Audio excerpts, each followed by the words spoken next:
Tapi banyak orang juga yang pro seperti itu, yang akhirnya mengeluarkan berita-berita hoax yang memang meresahkan di masyarakat. Setajam apapun pedang yang ada di muka bumi ini, dia hanya bisa melukai kulit dan badan. Tetapi kata-kata yang tertulis melalui pena atau ketikan kita itu bisa melukai hati. Luka hati itu tidak bisa disembuhkan.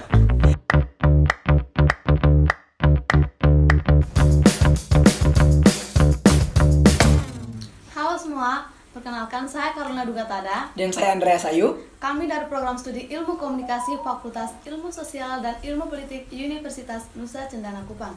Dan kali ini kita akan mengajak teman-teman semua untuk membahas topik mengejar berita politik. Dan karena kita tidak punya pengalaman sama sekali mengenai topik tersebut, hari ini kita kedatangan seorang tamu, seorang narasumber yang akan membantu kita menggali topik pada hari ini dan juga membagi pengalamannya. Dan kali ini kami mempersilahkan narasumber kami untuk memperkenalkan diri. Oke, baik, terima kasih atas kesempatan yang diberikan. Selamat sore untuk kita semua. Saya Hendrikus Linus Naulaga, salah satu wartawan aktif di media detikdata.com, dan saya posisi sekarang menjabat sebagai redaktur pelaksana 1 di media detikdata.com. Terima kasih. Jadi tadi kan kakak sempat bilang kalau misalnya dari media kakak ya, dari detikdata.com itu ada minimal dan maksimal berita dalam satu hari, dan kakak itu minimal 12 berita lah ya satu hari, dan kakak ini sudah meliput ratusan berita dan puluhan diantaranya itu berkaitan dengan politik. Itu untuk yang saat kakak sudah masuk ke detikdata.com, dan sebelum itu kakak juga sudah freelancer ya, sudah sekitar 4 tahun begitu ya sebelum masuk media. Nah kak, saya juga mengetahui kalau misalnya latar belakang kakak itu adalah seorang mahasiswa kimia nih. Nah, saya ini agak heran dan juga bukan sedikit ya, sangat mengagumi ya kalau misalnya kakak ini berani berpindah dunia dari kakak yang jurusan kimia ke jurnalistik begitu. Nah, alasan kakak untuk sampai mau mengambil pekerjaan sebagai seorang wartawan itu mengapa kak? Oke, baik, terima kasih mengenai hal tersebut. Memang latar belakang, saya mengakui latar belakang pendidikan saya itu seorang guru kimia yang notabene setelah wisuda pasti akan pulang dan mengajar di sekolah. Namun selain berstatus sebagai mahasiswa, saya juga cukup aktif dalam dunia pergerakan. Saya aktivis dari beberapa komunitas dan organisasi pergerakan, sehingga saya merasakan pentingnya seorang wartawan. Nah, beberapa kasus yang terjadi dalam ruang lingkup baik nasional maupun wilayah seperti Nusa Tenggara Timur banyak yang tidak terpublish. Oleh sebab itu, saya memilih untuk terjun langsung ke dunia jurnalistik. Itu pendasaran pertama adalah untuk bisa mengcover semua aktivitas atau semua pergerakan yang dilaksanakan oleh teman-teman saya dan saya, sehingga bisa diketahui oleh banyak orang. Nah, di sini kakak, dalam mengejar sebuah berita, apakah ada tantangan terberat? Nah, misalkan ada, apa tantangan terberatnya kak? Oke, yang pertama, seorang wartawan itu kita bicara soal deadline, kita bicara soal jadwal. Nah, tantangan terberat seorang jurnalistik, seorang yang bekerja di dunia jurnalistik atau jurnalisme, seorang wartawan itu adalah waktu. Kita tidak punya waktu untuk quality time sendiri. Alasan kenapa? Karena kasus ini dia tidak melihat waktunya. Mau pagi, siang, sore, malam, ketika ada pemberitaan, ada kasus, ada suatu acara, maka kita wajib ada dan standby. Nah, itu yang menjadi permasalahan, dan itu mungkin tantangan yang paling berat untuk seorang wartawan itu adalah kita punya deadline waktu yang memang tidak teratur. Bener juga sih kak, bener banget. Soalnya kita juga diajar dari dosen-dosen yang mengajar di konsentrasi jurnalistik, dan deadline kalau mereka kasih tugas itu benar-benar menantang kita ya, sangat menantang. Nah, berikutnya nih kak, kira-kira dari pengalaman kakak menjadi seorang wartawan begitu, pengalaman paling berkesan buat kakak itu apa? Entah itu pengalaman buruk ataupun pengalaman baik. Pengalaman paling berkesan itu ketika saya punya kesempatan untuk mewawancarai langsung Menteri Pertanian. Waktu itu hari karantina nasional HKN yang diselenggarakan di Nusa Tenggara Timur. Ini bisa dibilang pengalaman buruk karena jadwal wawancaranya ada jam 8, saya bangun jam 10 pagi. Sehingga waktu itu dalam bayangan saya bahwa ini sudah saya sudah melewati waktunya, waktu terbaik saya, dan ini kesempatan saya untuk mewawancarai seorang menteri itu ya kemungkinannya sangat kecil. Iya, iya. Nah, ketika saya sampai di lokasi, ternyata beliau sangat luar biasa dan memberikan kesempatan untuk proses wawancaranya berjalan. Sehingga saya merasa bahwa ini adalah salah satu yang paling spesial selama saya dari 2015 hingga saat ini bergelut di dunia ini. Kesempatan yang paling luar biasa itu ya waktu dengan Pak Menteri Limpo ketika hari karantina nasional itu. Keren sih Kak, berarti Pak Menterinya memang orang baik ya. Luar biasa. Weh, berarti udah gimana ya? Udah punya pengalaman buruk dan Sekali berkesan. ya, kita juga sering gitu sih Kak. Kalau misalnya kuliah jam 8, kita bangunnya jam 10. Nah, itu kalau pengalaman buruk buat Kakak. Kalau misalnya pengalaman paling berkesan baik gitu buat Kakak gimana sih? Kalau saya secara khusus itu pengalaman yang paling baik itu ketika bukan kasus ya, itu tragedi 4 April bencana Saroja. Nah, waktu itu kan istilahnya bahwa sebagai orang yang bergerak di dunia komunitas apalagi relawan seperti saya, kemudian langsung aktif dalam dunia jurnalisme, itu saya rasa bahwa ini kesempatannya saya harus memilih. Sehingga ketika sampai di lokasi, saya merasa bahwa kemampuan saya itu benar-benar berguna. Apa yang saya jalani saat ini itu benar-benar berguna dengan memberitakan wilayah-wilayah yang memang belum terpublish tetapi terdampak.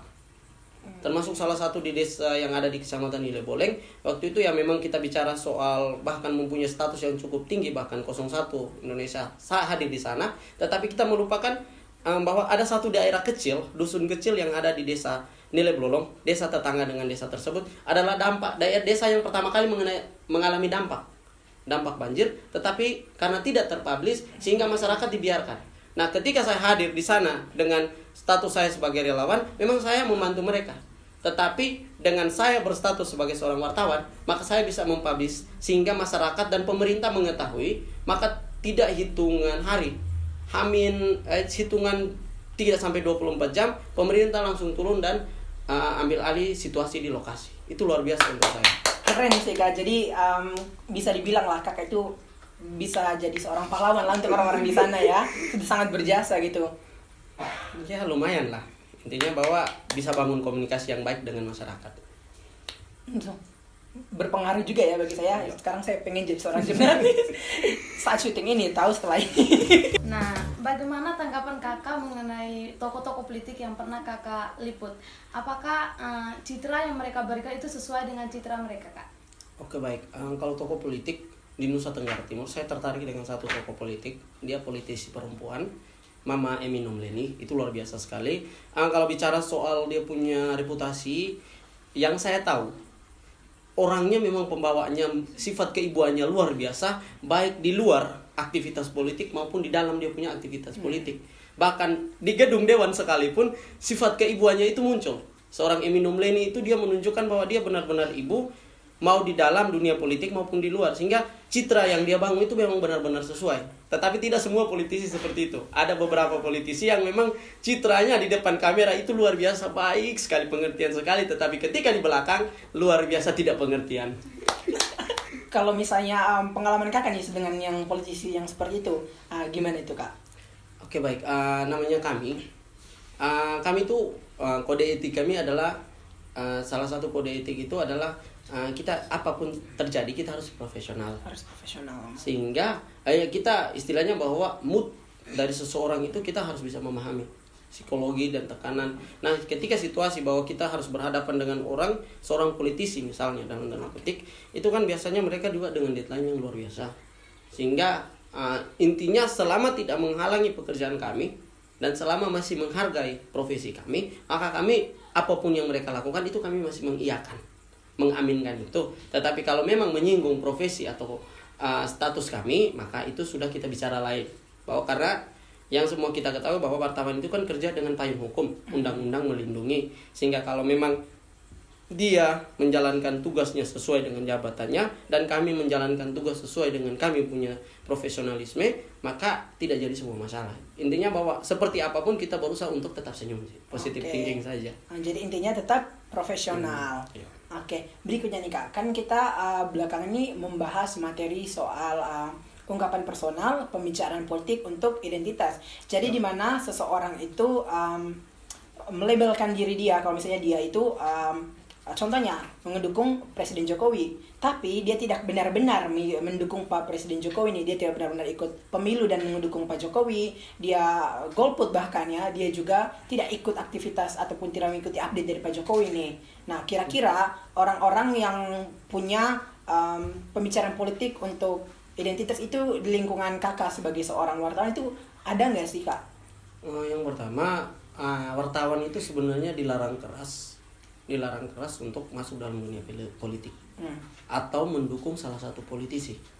Kami bisa bergabung dengan menjadi media birokrasi, itu juga harus berdasarkan izin. Jadi misalnya media dari provinsi, maka kami bisa bergabung dalam dunianya mereka, bergabung untuk melakukan pemberitaan-pemberitaan yang terkait dengan aktivitas dari birokrat. Namun itu juga harus ada aturan, sehingga kalau misalnya kita bicara soal politik identitas yang terjadi, memang kita tidak menutup kemungkinan bahwa politik identitas dan istilahnya pelabelan diri, saya pro dengan ini, saya pro dengan itu, ternyata tidak.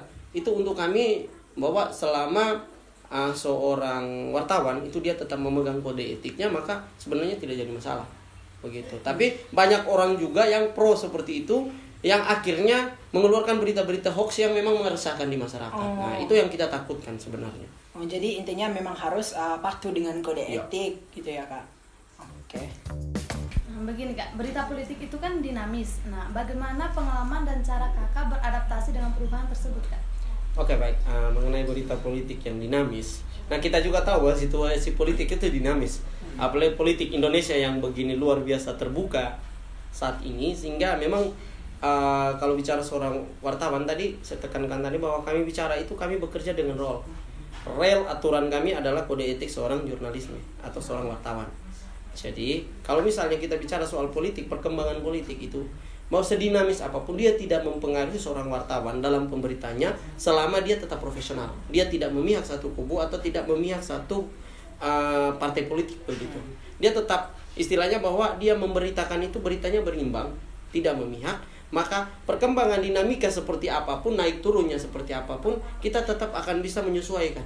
Kita tetap bisa memberikan pemberitaan dan kita tetap bisa mempunyai kesempatan untuk mengumpulkan dan mengelola suatu pemberitaan begitu. Jadi kuncinya dari kami itu adalah kita profesional saja. Oke, jadi tidak boleh memihak ya. Ya, kita satu tidak kubu. bisa Jadi kalau misalnya memihak satu kubu, kubu lainnya tidak mau kasih berita soal dari mereka.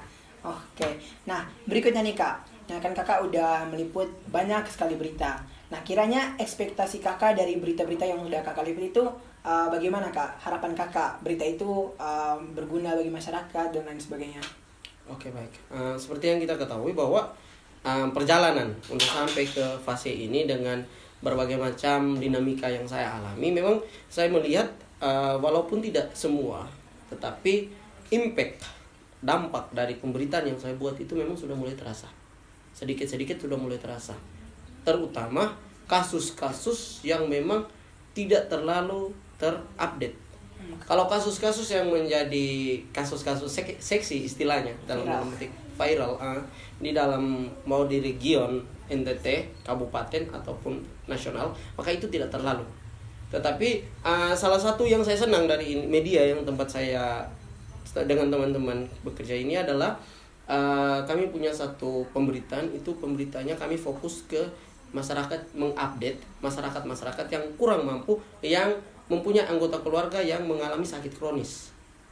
Nah, di sini saya merasa bahwa cukup luar biasa. Terakhir kemarin kami bantu di Kabupaten Kupang seorang anak yang tumor kaki, yang memang tidak punya apa-apa. Berkat pemberitaan yang kami buat, akhirnya itu anak-anak dapat bantuan dari Dinas Sosial Kabupaten Kupang, yang kemudian dioperasi sampai di Jakarta, dari Bali ke Jakarta. Terus dia sempat bersekolah juga hampir 1-2 minggu, namun mungkin Tuhan berkehendak lain, maka dia juga menutup usia kemarin. Tetapi istilahnya bahwa itu dia punya dampak yang cukup besar, karena dengan pemberitaan itu kita bisa menolong orang yang memang tidak terupdate atau tersisihkan begitu. Tapi keren sih Kak, dengan menjadi seorang wartawan dan punya tujuan mulia seperti itu, ya, dengan dampak yang sudah diberikan dan ekspektasinya juga memang patut diapresiasi, apalagi dengan semua perjuangan untuk meliput berita itu dengan deadline segala macam. Hujan panas kita tidak lihat lagi. Sumpah, beta merasa terinspirasi untuk menjadi seorang jurnalis, merasa tertantang juga ya. Tapi keren sih Kak. Jadi dari topik kita pada hari ini, kira-kira yang dapat kita simpulkan dalam mengejar sebuah berita itu, kita tuh harus menjaga kode etik ya. Kita harus menjadi bersikap profesional juga, kemudian melaksanakannya dengan tujuan yang mulia. Nah, terakhir nih Kak, terakhir aja. Kira-kira kata-kata inspirasi, kata-kata mutiara nih yang Kakak bisa berikan kepada adik-adik, apalagi kami yang dari komunikasi ya, yang memang basic dunia kerja nanti bakal banyak di jurnalistik juga. Nah, kira-kira apa yang ingin Kakak sarankan, apa yang ingin Kakak berikan gitu, 1-2 kata kepada kita semua. Oke, baik. Terima kasih untuk teman-teman dan untuk kita semua yang bekerja di dunia ini, dunia tulisan. Kita harus menyadari bahwa setajam apapun pedang yang ada di muka bumi ini, dia hanya bisa melukai kulit dan badan.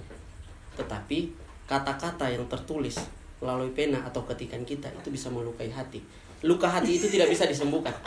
Betul banget sih Kak. Jadi itu saja. Terima kasih. Oke. Baik teman-teman, sekian sharing singkat dari kami. Kami mengucapkan terima kasih kepada narasumber yang telah meluangkan waktunya untuk kami. Kami dari kelompok 11 meminta untuk jangan lupa like, komen, dan subscribe. Dan share juga sebanyak-banyaknya. Bye.